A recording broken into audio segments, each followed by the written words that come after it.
Hello student, आज हम पादप जनन में विशिष्ट विधियों की फोर्थ विधि के बारे में पढ़ेंगे।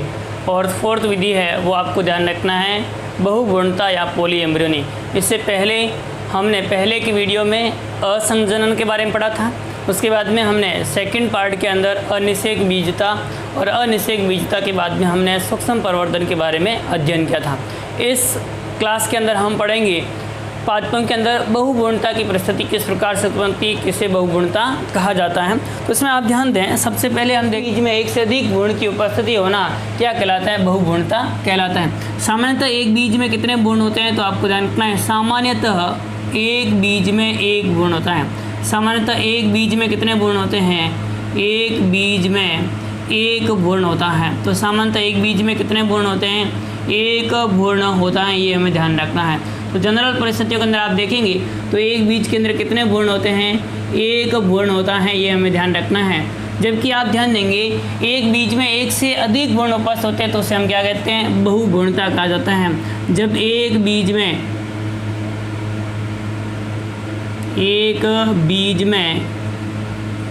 एक से अधिक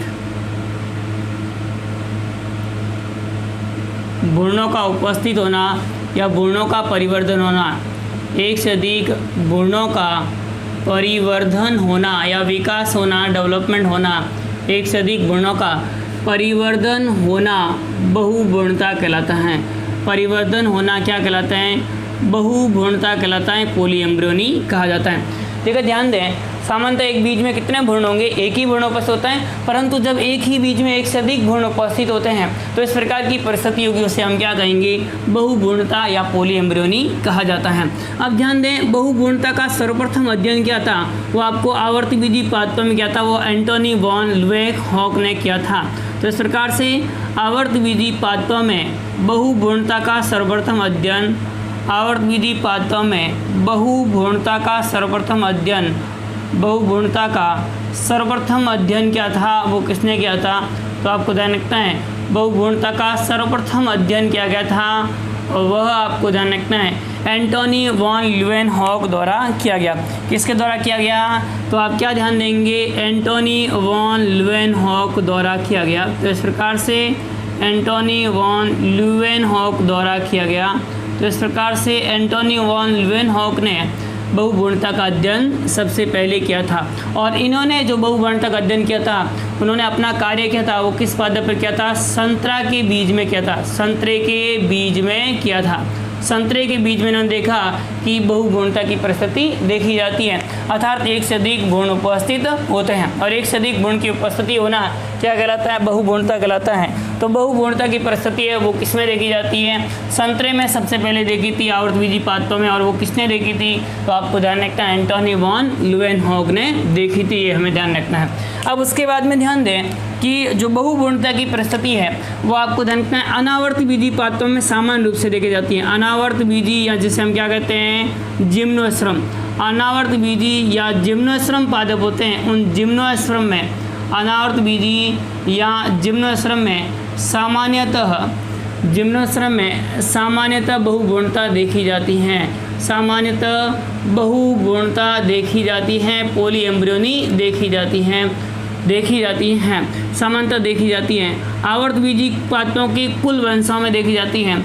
आवर्त बीजी में किन किन वंशों में देखी जाती हैं, ध्यान दें, आवर्त बीजी में पादपों में कुछ वंशों में देखी जाती हैं। कौन कौन से वंश ध्यान रखने हैं, तो एक तो आपको ध्यान रखना नींबू में इस प्रकार की देखी जाती है, और आप ध्यान देंगे संतरा में इस प्रकार की देखी जाती है, और आप ध्यान देंगे जामुन के अंदर इस प्रकार की देखी जाती है, और आप ध्यान देंगे तंबाकू के अंदर इस प्रकार की देखी जाती हैं, और आप देखेंगे तो आपको ध्यान रखना एलियम के पादप में भी इस प्रकार की देखी जाती हैं। तो एलियम हो गया, यहाँ आप और ध्यान देंगे क्रोटोलेरिया के पादप में इस प्रकार की देखी जाती है। तो कुछ वंश ऐसे हैं जिनके अंदर क्या देखी जाती है, बहुभ्रूणता देखी जाती है, जिसमें प्रमुख निम्न है, नींबू है, संतरा, जामुन, तंबाकू, एलियम और क्रोटोलेरिया। इस प्रकार के वंशों के अंदर आपको क्या ध्यान रखना है, बहुभ्रूणता देखी जाती है। तो इस प्रकार से हमें सामान्य जानकारी ध्यान रखनी है बहुभ्रूणता के बारे में।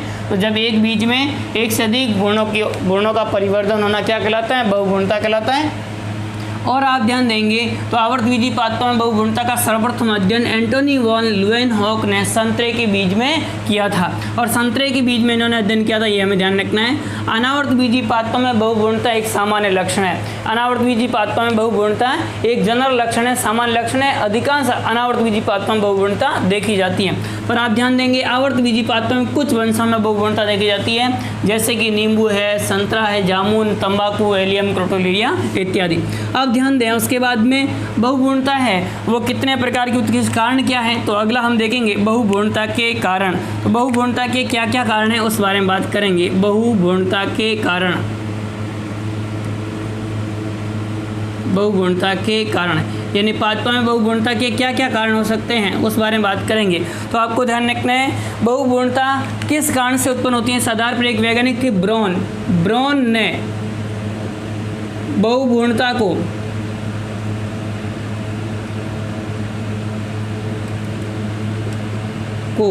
उद्भव के आधार पर, यानी इसका उद्भव किस प्रकार से होता है, बहुगुणता किस प्रकार से उद्भव होती है, उद्भव के आधार पर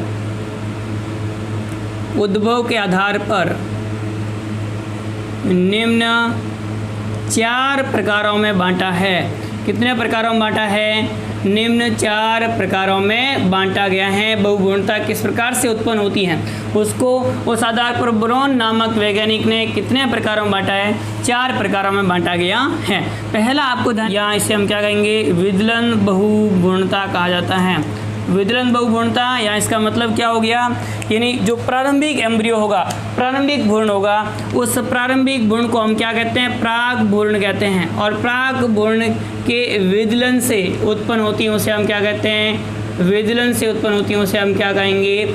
तो आपको ध्यान रखना है प्राक बहुगुणता या विदलन बहुगुणता कहा जाता है। तो इस प्रकार से प्राक भ्रूण में विदलन होने के फलस्वरूप, क्लीवेज होने के फलस्वरूप बहुगुणता उत्पन्न होती हैं। तो इस प्रकार की बहुगुणता को हम क्या कहेंगे, विदलन बहुगुणता कहते हैं। दूसरा आपको ध्यान रखना है अंड कोशिका के अतिरिक्त, अंड कोशिका के अतिरिक्त भ्रूण कोश की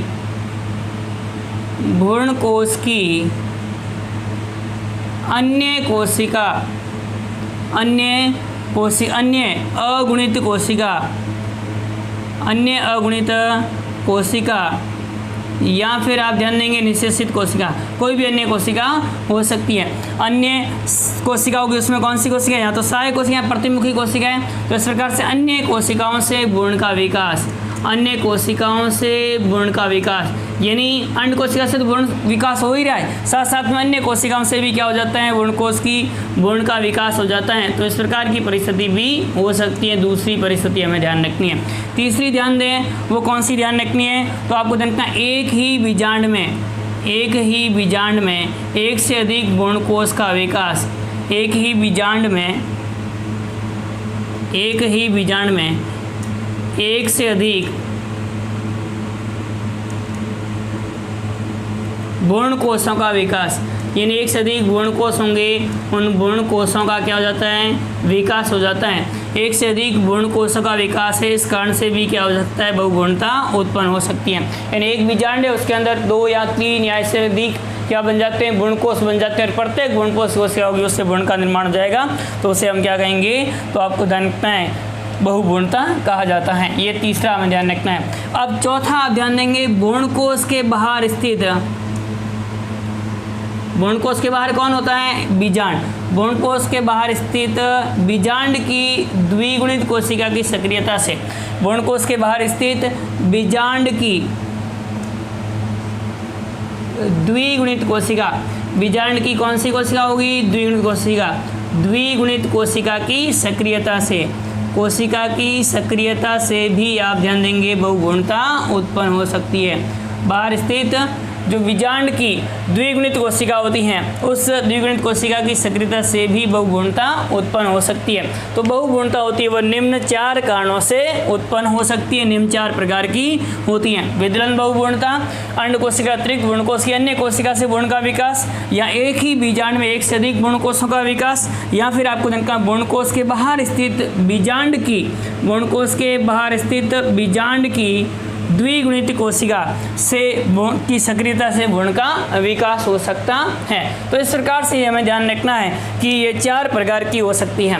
फर्स्ट टाइप हम ध्यान रखते हैं वो कौन सी है, तो आपको ध्यान रखना है फर्स्ट प्रकार की है जिसे हम क्या कहेंगे, विदलन बहुभ्रूणता कहा जाता है। तो इस प्रकार से फर्स्ट प्रकार हमें ध्यान रखना है कौन सा, विदलन बहुभ्रूणता या क्लीवेज पॉलीएम्ब्रियोनी, विदलन बहुभ्रूणता या जिसे हम क्या कहेंगे, क्लीवेज पॉलीएम्ब्रियोनी कहा जाता है। अब विदलन बहुभ्रूणता या क्लीवेज पॉलीएम्ब्रियोनी किसे कहा जाता है इस बारे में समझिए।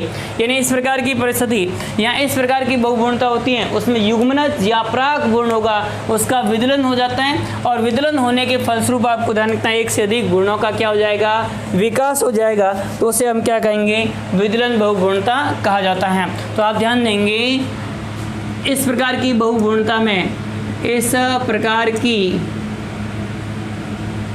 बहुभ्रूणता में, इस प्रकार की बहुभ्रूणता में, इस प्रकार की बहुभ्रूणता में युग्मनज या ध्यान देंगे युग्मनज या किसका ध्यान रखना है, प्राक भ्रूण, युग्मनज या प्राक भ्रूण का विदलन हो जाता है। क्या हो जाता है, क्लीवेज हो जाता है, विदलन हो जाता है, विभाजन हो जाता है। और विदलन होने से एक ही बीज में यानी प्राक भ्रूण का विदलन होने से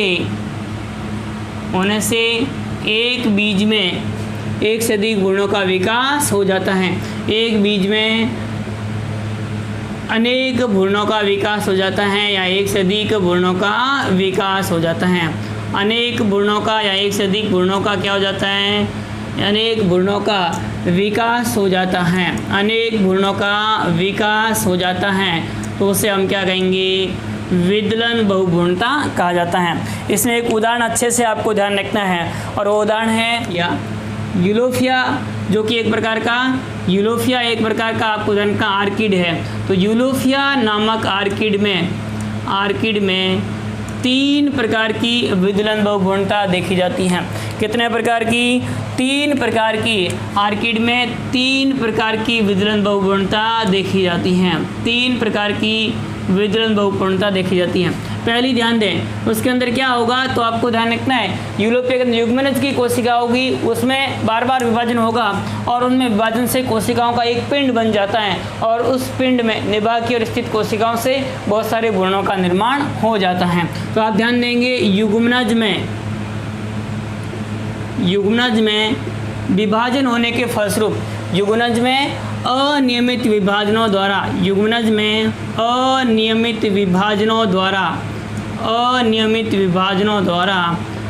कोशिकाओं का पिंड बन जाता है। क्या बन जाएगा, कोशिकाओं का पिंड बन जाता है। अनियमित विभाजनों द्वारा कोशिकाओं का पिंड बन जाता है। ठीक है, क्या बन जाएगा, कोशिकाओं का एक समूह बन जाएगा, पिंड बन जाएगा, ग्रुप बन जाएगा, पिंड बन जाता है, जिसकी प्रत्येक कोशिका होगी उससे वर्धी करके किसका निर्माण हो जाएगा और इस पिंड से किसका निर्माण हो जाएगा, तो आपको देखते हैं इस पिंड की प्रत्येक कोशिका से बहुत सारे भ्रूणों का निर्माण हो जाएगा। ऐसा ध्यान दें कि देखो इस प्रकार से ये हमने पढ़ा था कि भ्रूण युग्मनज का निर्माण हो गया। युग्मनज के बाहर आप ध्यान देंगे क्या उपस्थित होता है, बीजांड उपस्थित होता है। अब ये बीजांड तो एक ही है, इस बीजांड के अंदर आप ध्यान देंगे तो युग्मनज है, उसमें क्या होगा, इस युग्मनज में विभाजन होगा और युग्मनज में विभाजन होगा तो इससे कितनी कोशिकाएं बन जाएगी, 2 कोशिकाएं बनेगी। और एक कोशिका कौन सी बनेगी, एपिकल सेल्स, और दूसरी बन जाएगी, वो आपको ध्यान रखना है, एक कोशिका बनेगी एपिकल सेल और दूसरी बनती है जिसे हम क्या कहते हैं, बेसल सेल कहते हैं। ये बेसल सेल जो निभाग की ओर स्थित है, इस बेसल सेल से अनेक भ्रूणों का निर्माण हो जाता है।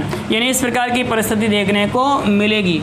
यहाँ आप ध्यान देंगे तो एक तो सामान्य प्रकार का भ्रूण विकसित हो रहा है, एक तो भ्रूण कौन सा विकसित हो रहा है, सामान्य प्रकार का यहाँ पर भ्रूण विकसित हो रहा है, ये सामान्य भ्रूण विकसित हो रहा है। और सामान्य भ्रूण के अतिरिक्त आप ध्यान देंगे तो आपको देखना है जो आधारीय कोशिका उससे बहुत सारे क्या बन जाते हैं, भ्रूण बन जाते हैं। सामान्य भ्रूण के अतिरिक्त बहुत सारे क्या बन जाएंगे, पार्श्व की कोशिकाओं से भ्रूणों का विकास हो जाता है। वैसे ये आप ध्यान देंगे एम्ब्रियोनिक मास का निर्माण हो जाएगा। ये तो प्रारंभिक रूप से कौन सा भ्रूण था, ये आप ध्यान देंगे सामान्य भ्रूण है। कौन सा भ्रूण है, सामान्य भ्रूण है, ये हमें ध्यान रखना है। और सामान्य भ्रूण के अतिरिक्त यानी आप ध्यान देंगे ये सामान्य भ्रूण है।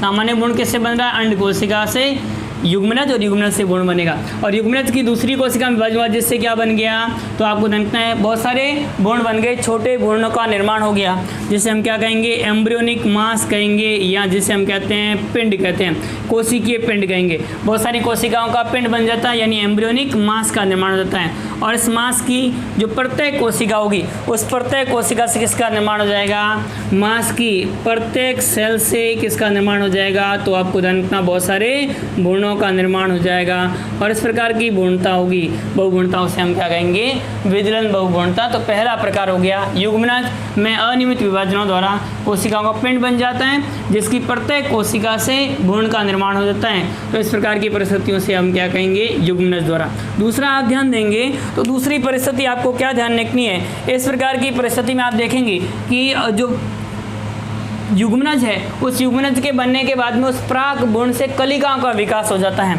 तो आप ध्यान देंगे प्राक भ्रूण पर किसका विकास हो जाता है, प्राक भ्रूण पर कलिकाओं का विकास हो जाता है या अतिवर्धियाँ बन जाती हैं। कलिकाएं या क्या बन जाएगी, अतिवर्धियाँ।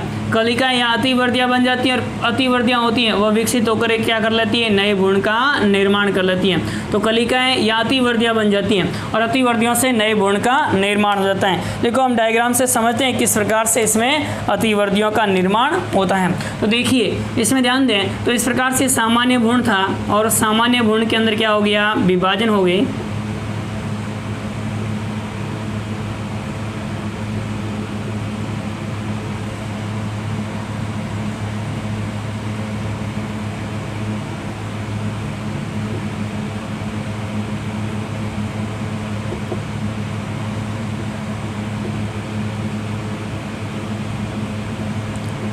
इस प्रकार से क्या बन गया, एम्ब्रियोनिक बड का निर्माण हो गया, कलिका का निर्माण। इस प्रकार से अतिवर्धी बन गई भ्रूण की और सामान्य भ्रूण से पार्श्व में जो अतिवर्धी बनती हैं उस अतिवर्धी के बनने के बाद में ये अतिवर्धी बनेगी या क्या बनेगी, तो आपको ध्यान रखना है कलिका बड और जिसे हम क्या कहेंगे, एम्ब्रियोनिक बड। तो इस प्रकार से एम्ब्रियोनिक बड का निर्माण हो जाएगा और ये बड विकसित होकर क्या कर लेती है, नए भ्रूण का निर्माण, एक अतिरिक्त रूप से भ्रूण बन जाएगा। तो इस प्रकार से दो भ्रूण या दो से अधिक भ्रूण बन सकते हैं। तो ये भी बहुभ्रूणता किसमें देखी जाती है, यूलोफिया में देखी जाती है। तीसरी परिस्थिति ध्यान दें यूलोफिया के अंदर देखी जाती है, उसमें आप देखेंगे तो भ्रूण होता है वो तंतु में संरचना के रूप में हो जाता है जिसे हम क्या कहते हैं, तंतु में भ्रूण कहेंगे। तो इस प्रकार से तंतु में भ्रूण का निर्माण हो जाएगा। यानी इसमें आप देखेंगे कि भ्रूण होगा वह शाखित हो जाएगा, तंतु में संरचना के रूप में परिवर्तित हो जाता है। यानी इनके अंदर भ्रूण कैसा हो जाएगा, शाखित और तंतु में हो जाता है और इसकी प्रत्येक शाखा होगी उससे किसका निर्माण हो जाएगा, भ्रूण का इस प्रकार से विकास हो जाएगा। तो इस प्रकार से ये एम्ब्रियोनिक मास था, ये बन गया। फिर से आप ध्यान देंगे इसमें शाखाएं बनी और उससे किसका निर्माण हो जाएगा, भ्रूण का निर्माण हो गया।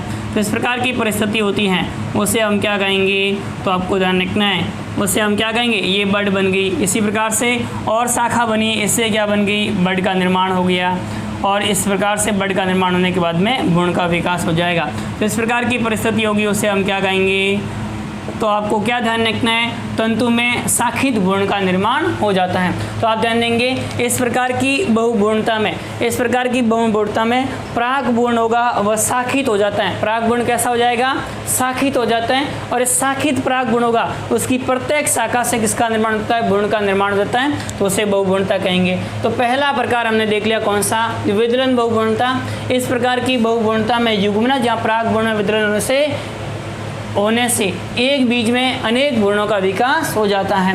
जैसे कि यूलोफिया के पादप में निम्न 3 प्रकार से बहुभ्रूणता की परिस्थिति उत्पन्न हो सकती है। पहला, युग्मनज में अनियमित विभाजनों द्वारा कोशिकाओं का पिंड बन जाता है और इस पिंड की प्रत्येक कोशिका से एक भ्रूण का निर्माण हो जाता है। दूसरा, प्राक भ्रूण पर कलिकाएं अतिवर्धियाँ बनती हैं जिससे अनेक भ्रूणों का निर्माण हो जाता है। तीसरा, आप ध्यान देंगे तंतु में भ्रूण, यानी प्राक भ्रूण होगा वह तंतु में शाखित संरचना के रूप में परिवर्तित हो जाता है जिससे भ्रूण का निर्माण हो जाता है। तो ये था वो आपको ध्यान का पहला प्रकार कौन सा, विदलन बहुभ्रूणता जो कि उत्पन्न हो सकती है। अब दूसरी आपको ध्यान रखनी है सेकंड प्रकार की, और सेकंड कौन सा हमें ध्यान रखना है, तो सेकंड आप देखेंगे तो वो है अंड कोशिका के अतिरिक्त अन्य कोशिका से बहुभ्रूणता परिस्थिति उत्पन्न हो सकती है। तो सेकंड यहाँ से ध्यान दें, अंड कोशिका के अतिरिक्त अन्य कोशिका से भ्रूण का विकास हो जाएगा। यानी आप ध्यान देंगे तो अंड कोशिका होती है, उस अंड कोशिका के अतिरिक्त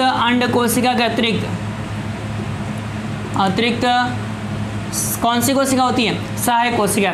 अन्य कोशिका अतिरिक्त आप ध्यान देंगे सहायक कोशिका या प्रतिमुखी कोशिका होगी, और सहायक कोशिका या प्रतिमुखी कोशिका होती है। उस सहायक कोशिका होगी वह निषेचित या अनिषेचित या आप ध्यान देंगे निषेचित होकर के और किसका निर्माण कर लेगी? भ्रूण का निर्माण कर लेगी, तो उसे हम क्या कहते हैं? तो आपको अंड कोशिका के अतिरिक्त भ्रूण कोश की अन्य कोशिका से विकास हो जाना, यानी अंड कोशिका अतिरिक्त भ्रूण कोश की अन्य कोशिकाओं से भ्रूण का विकास हो जाता है, तो उसे हम क्या कहेंगे? दूसरे टाइप्स की जिसमें आप ध्यान देंगे बहुभ्रूणता की परिस्थिति उत्पन्न हो सकती है। अब आप ध्यान देंगे दो परिस्थितियाँ इसमें हो सकती हैं, या तो कौन सी? अनिषेचित कोशिका से, या कौन सी कोशिका से? निषेचित। और आप ध्यान देंगे अनिषेचित सहायक कोशिका, अनिषेचित सहायक कोशिका, अनिषेचित सहायक कोशिका होगी तो उससे सहायक कोशिका से कैसे भ्रूण का निर्माण होगा? अगुणित भ्रूण का निर्माण होगा, अगुणित भ्रूण का विकास होता है, अगुणित भ्रूण का विकास हो जाता है, यह हमें ध्यान रखना है। तो इस प्रकार की परिस्थिति उत्पन्न हो जाएगी, यानी अनिषेचित अंड कोशिका से तो कैसा भ्रूण बनेगा? तो आपको ध्यान रखना है अनिषेचित अंड कोशिका से भ्रूण बनेगा वो कैसा होगा? अगुणित भ्रूण होगा, हैप्लॉइड प्रकार का होगा। ऐसा उदाहरण किसमें देखा जाता है? तो आपको ध्यान आर्जीमोन मैक्सिकाना में इस प्रकार का देखा जाता है। तो आप ध्यान देंगे ऐसा किसमें देखा जाता है? आर्जीमोन मैक्सिकाना में देखा जाता है।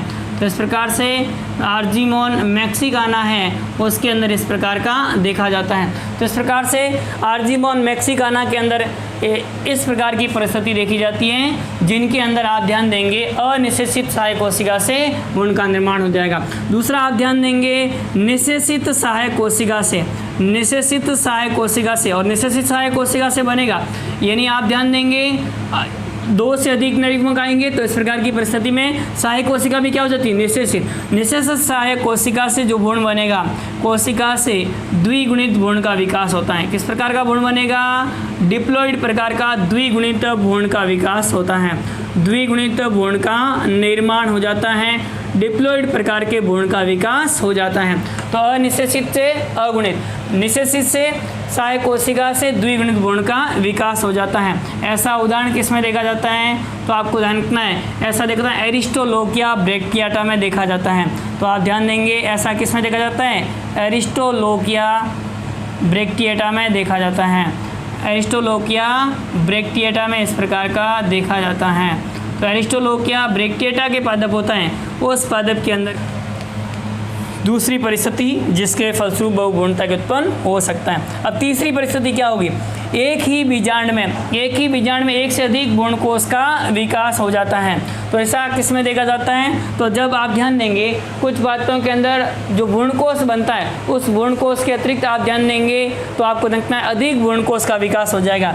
यानी आप ध्यान देंगे एक ही बीजांड है, उस बीजांड में बहुत सारे क्या बन जाते हैं? भ्रूणकोश का निर्माण हो जाता है। एक भ्रूणकोश यहाँ विकसित हो गया, एक भ्रूणकोश यहाँ विकसित हो गया, तो इस प्रकार की परिस्थिति होगी। उसमें प्रत्येक भ्रूणकोश की जो अंड कोशिका होगी इस प्रकार से भ्रूणकोश बन गया, ये भी आप ध्यान देंगे क्या बन गया? भ्रूणकोश बन गया। तो इस प्रकार से थर्ड में आप क्या ध्यान देंगे कि एक ही बीजांड के अंदर आप ध्यान देंगे एक से अधिक भ्रूणकोश का निर्माण हो जाता है, और प्रत्येक भ्रूणकोश की अंड कोशिका होगी, एग सेल होगी, उसमें क्या हो जाएगा? निषेचन हो जाएगा, और एग सेल्स होगी उसमें निषेचन होने के फलस्वरूप किसका निर्माण हो जाएगा? भ्रूण का निर्माण हो जाएगा। तो उसे हम क्या कहते हैं? एक ही बीजांड में एक से अधिक भ्रूणकोशों के विकास हो जाता है, तो उससे बहुभ्रूणता उत्पन्न हो जाती है। ऐसा किसमें देखा जाता है? तो आप ध्यान देंगे कैजुराइना के पादप में ऐसा देखा जाता है। तो आप ध्यान देंगे कैजुराइना मोंटाना के पादप में इस प्रकार का देखा जाता है, कैजुराइना मोंटाना के पादप में इस प्रकार का देखा जाता है। तो कैजुराइना मोंटाना के पादप में क्या देखा जाएगा? तो आपको ध्यान रखना है एक बीजांड में एक से अधिक भ्रूणकोश बन जाते हैं, और प्रत्येक भ्रूणकोश की अंड कोशिका होगी, उसमें निषेचन के फलस्वरूप भ्रूण का निर्माण हो जाएगा। इस प्रकार की बहुभ्रूणता होती है वो किसमें देखी जाती है? कैजुराइना मोंटाना के पादप में देखी जाती है। तो ये तीसरी परिस्थिति हो गई, वो हमें ध्यान रखनी है। चौथी परिस्थिति ध्यान दें कौन सी? भ्रूण कोश के बाहर स्थित बीजांड की द्विगुणित कोशिका की सक्रियता से। और आपको पता है भ्रूण कोश के बाहर द्विगुणित कोशिकाएं होती हैं, कौन सी कोशिका हो सकती हैं, या तो अध्यावरण की कोशिका या बीजांडकाय की कोशिका। मुख्य रूप से बीजांडकाय की कोशिका, कुछ पात्र में अध्यावरण की कोशिका या अन्य कोशिका हो सकती है। इसमें बीजांडकाय की कोशिका होगी, उससे अतिरिक्त रूप से भ्रूण का निर्माण हो जाएगा और अपस्थानिक भ्रूणता जिसे हम कहते हैं, तो अपस्थानिक भ्रूणता की स्थिति उत्पन्न हो जाएगी। और अपस्थानिक भ्रूणता की स्थिति में आप ध्यान देंगे एक भ्रूण तो पहले से बन रहा है अंड कोशिका के निषेचन के फलस्वरूप, और इसके अतिरिक्त आप ध्यान देंगे तो आपको ध्यान रखना है बाहर की बीजांडकाय की कोशिका, उससे भ्रूण का विकास हो जाएगा और इस प्रकार की परिस्थिति होने पर बहुभ्रूणता उत्पन्न हो जाती है। तो ये हमें ध्यान रखना है चौथा प्रकार। और चौथा प्रकार में आप ध्यान देंगे तो इस प्रकार की बहुभ्रूणता वो किस में देखी जाती है, तो आप ध्यान देंगे सिट्रस में देखी जाती है, नींबू में, सिट्रस में देखी जाती है, संतरा में देखी जाती है, जामुन में देखी जाती है। तो इस प्रकार से सिट्रस में देखी जाती है, जामुन में देखी जाती है। इसके अतिरिक्त आम हो गया मेजिफेरा इंडिका, आम के अंदर भी इस प्रकार की देखी जाती है। तो सिट्रस, जामुन, आम इत्यादि में आप ध्यान देंगे तो भ्रूण कोश के बाहर स्थित बीजांड की द्विगुणित, जो बीजांड के द्वितीयक होगा उसकी द्विगुणित कोशिका होगी, उसकी सक्रियता के फलस्वरूप भ्रूण का निर्माण हो जाएगा। और उस भ्रूण से आप ध्यान देंगे तो आपको ध्यान रखना है एक ही बीज में क्या हो जाएंगे, अधिक भ्रूण उपस्थित हो जाएंगे और इस प्रकार की परिस्थिति को हम क्या कहते हैं, बहुभ्रूणता कहा जाता है। तो ये बहुभ्रूणता है वो आपको ध्यान रखना है कितने प्रकार से उत्पन्न हो सकती है, 4 प्रकार से उत्पन्न हो सकती है। पहला प्रकार विदलन बहुभ्रूणता। इस प्रकार की बहुभ्रूणता में युग्मनज या पराग भ्रूण होगा, उसका विदलन हो जाता है, क्लीवेज होता है, विभाजन हो जाता है और जिसके फलस्वरूप आप ध्यान देंगे एक ही बीज में एक से अधिक भ्रूण का विकास हो जाता है। और उसमें आप ध्यान देंगे यूलोफिला के पादप में, यूलोफिला के पादप में 3 प्रकार से और विदलन बहुभ्रूणता उत्पन्न हो सकती है। पहला प्रकार तो युग्मनज या पराग भ्रूण के अंदर क्या होगा, विभाजन होगा, जिसके फलस्वरूप आप ध्यान देंगे तो एक तो सामान्य भ्रूण बनेगा और इसके अतिरिक्त आपको ध्यान रखना है एम्ब्रियोनिक मास का निर्माण होता है, कोशिकीय पिंड का निर्माण होता है। इस एम्ब्रियोनिक मास या कोशिकीय पिंड होगा, उस पिंड की प्रत्येक कोशिका से भ्रूण का विकास हो जाता है। दूसरा आपने देखा था कि जो यूलोफिला के पादप है, उस यूलोफिला के पादप के अंदर आप देखेंगे तो उसमें जो भ्रूण है वो उससे शाखा या बड का या कलिका का निर्माण हो जाएगा और अतिवर्धी या कलिका बनती है वो भी भ्रूण का विकास कर लेती है, तो एक्स्ट्रा भ्रूण का निर्माण हो जाएगा। इसी प्रकार से तीसरे प्रकार में हम देखा था कि जो भ्रूण है उस पराग भ्रूण होगा वो कैसा हो जाएगा, शाखित तंतु में संरचना के रूप में परिवर्तित हो जाएगा और जिसके आप ध्यान देंगे बहुत सारे भ्रूणों का तंतु से शाखाओं से प्रत्येक शाखा से भ्रूण का निर्माण हो जाएगा। तो इस प्रकार की परिस्थिति यूलोफिला के अंदर देखी जाती है। फिर उसके बाद में दूसरा हमने देखा है वो अंड कोशिका अतिरिक्त भ्रूण कोश की अन्य कोशिकाओं से भ्रूण का विकास हो जाता है। तो इसमें निषेचित या अनिषेचित अन्य कोशिका होगी सहायक कोशिका, उससे भ्रूण का निर्माण होता है। अनिषेचित सहायक कोशिका से भ्रूण का निर्माण होगा तो अगुणित भ्रूण होगा और ऐसा आर्जिमोन मैक्सिकाना में देखा जाता है। और निषेचित असहायक कोशिका से भ्रूण बनेगा तो वो कैसा होगा, द्विगुणित भ्रूण का निर्माण होगा और ऐसा किसमें देखा, एरिस्टोलोकिया ब्रैक्टिएटा में इस प्रकार का देखा जाता है। फिर उसके बाद में तीसरा हमने देखा है एक ही बीजांड में एक से अधिक भ्रूण कोश का विकास हो जाता है। तो इस प्रकार से एक बीज में 2 या 3 या से अधिक भ्रूण कोश बन जाएगा और प्रत्येक भ्रूण कोश की अंड कोशिका होगी, उसमें निषेचन होने के फलस्वरूप भ्रूण का निर्माण हो जाता है। ऐसा किसमें देखा जाता है, कैजुराइना मोंटाना में इस प्रकार का देखा जाता है। चौथा हम भ्रूण कोश के बाहर स्थित बीजांड की द्विगुणित कोशिका की सक्रियता से भ्रूण का निर्माण हो जाता है। ऐसा किसमें देखा जाता है, सिट्रस में, जामुन में और आम के पादप में इस प्रकार का देखा जाता है। तो ये था हमारे किसके बारे में, तो आपको ध्यान रखना है बहुभ्रूणता होती है वो किन किन कारणों से उत्पन्न हो जाती हैं। अब उसके बाद में बहुभ्रूणता उसका महत्व क्या है, इसकी इम्पोर्टेंस क्या है, उस बारे में बात करते हैं। तो अगला हम देखेंगे बहुभ्रूणता का महत्व। बहुभ्रूणता का महत्व क्या है,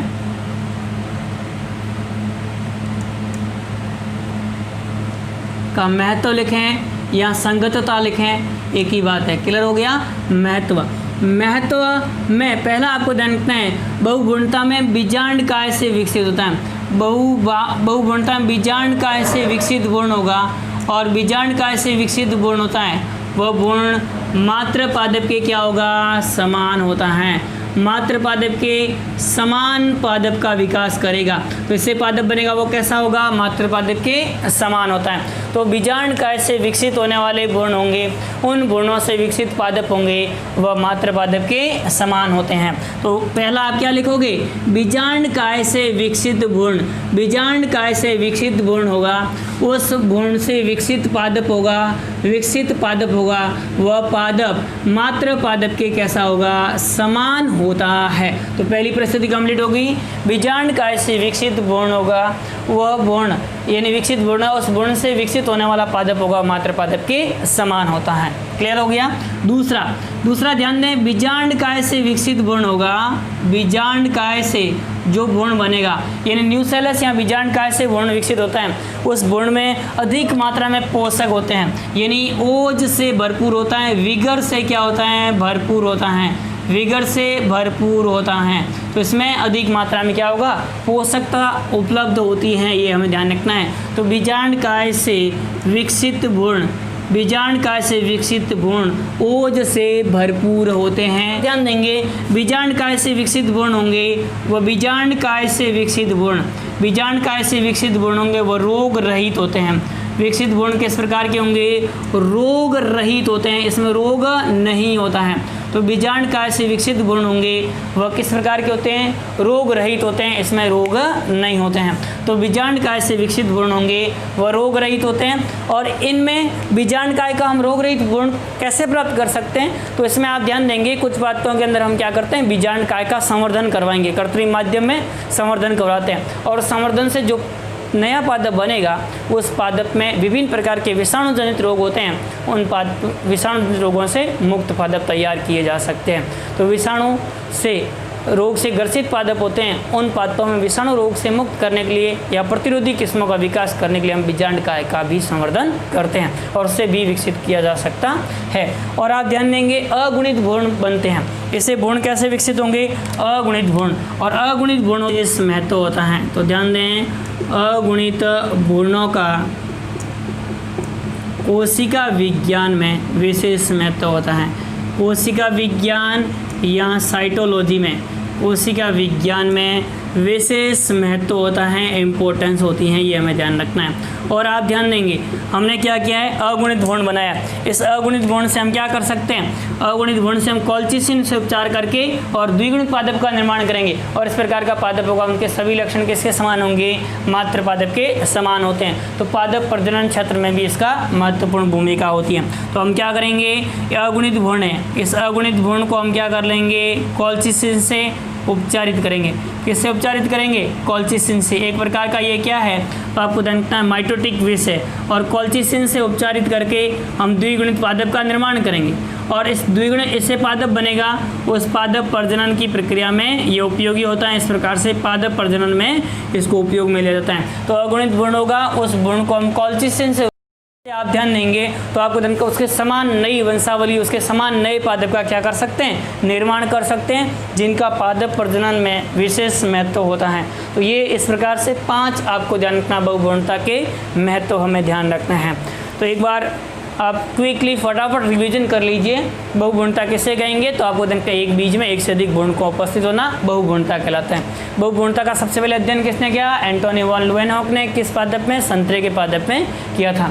फिर उसके बाद में अनावर्त बीजी पादपों में सामान्य रूप से बहुभ्रूणता देखी जाती है, जबकि आवर्त बीजी पादपों के कुछ वंशों में बहुभ्रूणता देखी जाती है, जैसे नींबू, संतरा, जामुन, तंबाकू, एलियम, क्रोटोलेरिया इत्यादि के अंदर। फिर बहुभ्रूणता के कारण कौन कौन से, तो 4 कारण। विदलन बहुभ्रूणता या परागभ्रूण या युग्मनज के विदलन के फलस्वरूप उत्पन्न होती है, उदाहरण यूलोफिला। फिर उसके बाद में अंडकोश के अतिरिक्त भ्रूणकोश की अन्य कोशिकाओं से भ्रूण का विकास हो जाता है। और उसमें हमने देखा था कि अंडकोश अतिरिक्त सहायक कोशिकाएं होगी, वो निषेचित या अनिषेचित सहायक कोशिकाओं से भ्रूण का निर्माण हो जाता है। अनिषेचित सहायक कोशिकाओं से भ्रूण का निर्माण होगा तो भ्रूण कैसा होगा, अगुणित होगा। और ऐसा किस में देखा जाता है, तो आपको ध्यान रखना है, ऐसा देखा आर्जीमोन मैक्सिकाना में। और आप ध्यान देंगे निषेचित सहायक कोशिका से बनेगा तो द्विगुणित भ्रूण बनेगा, और द्विगुणित भ्रूण बनेगा वो किस में बनता है, एरिस्टोलोकिया ब्रैक्टिएटा में देखा जाता है। फिर उसके बाद में एक ही बीजांड में एक से अधिक भ्रूणकोश का विकास होता है। तो इस प्रकार का आप ध्यान देंगे तो आपको ध्यान रखना है, कैजुराइना मोंटाना के पादप में इस प्रकार का देखा जाता है, जिसमें एक बीजांड होगा, उसके अंदर क्या होंगे, एक से अधिक भ्रूणकोश, और प्रत्येक भ्रूणकोश की अंडकोश क्या होगी, उससे भ्रूण का निर्माण हो जाएगा। फिर भ्रूणकोश में बाहर स्थित बीजांड की द्विगुणित कोशिका की सक्रियता से जामुन और आम में देखा जाता है। फिर उसके बाद में अगला हमें ध्यान रखना है महत्व, पहला महत्व बीजांडकाय से विकसित भ्रूण होगा, उस भ्रूण से विकसित होने वाला पादप होगा मात्र पादप के समान होता है। बीजांडकाय से विकसित भ्रूण होगा वो उससे भरपूर होते हैं। बीजांडकाय से विकसित भ्रूण होते हैं वो रोग रहित होते हैं। बीजांडकाय के संवर्धन के फलस्वरूप विषाणु रोगों से रहित पादपों को तैयार किया जा सकता है। अगुणित पादपों में भ्रूणों का कोशिका विज्ञान में विशेष महत्व होता है, कोशिका विज्ञान का अध्ययन करने में उपयोगी होते हैं। अगुणित भ्रूण होते हैं उनको कोल्चिसिन उपचार करके, और आप ध्यान देंगे समान आकार की वंशावलियाँ या समान वंशावली होती हैं उसको तैयार किया जाता है, जिसे हम क्या कहते हैं, समयुग्मजीय वंशावली कहते हैं। तो इस प्रकार से समयुग्मजीय वंशावली है, उस वंशावली को निर्माण किया जा सकता है जिनका पादप प्रजनन में विशेष महत्व होता है। तो ये पांचवा महत्व हमें ध्यान रखना है किसके बारे में, बहुभ्रूणता के बारे में। तो इस प्रकार से हमारा ये टॉपिक है वो कंप्लीट होता है बहुभ्रूणता, और इस टॉपिक के साथ ही हमारे जो सिलेबस के अंदर पादप प्रजनन से संबंधित 4 चैप्टर थे वो चारों चैप्टर कंप्लीट हो चुके हैं।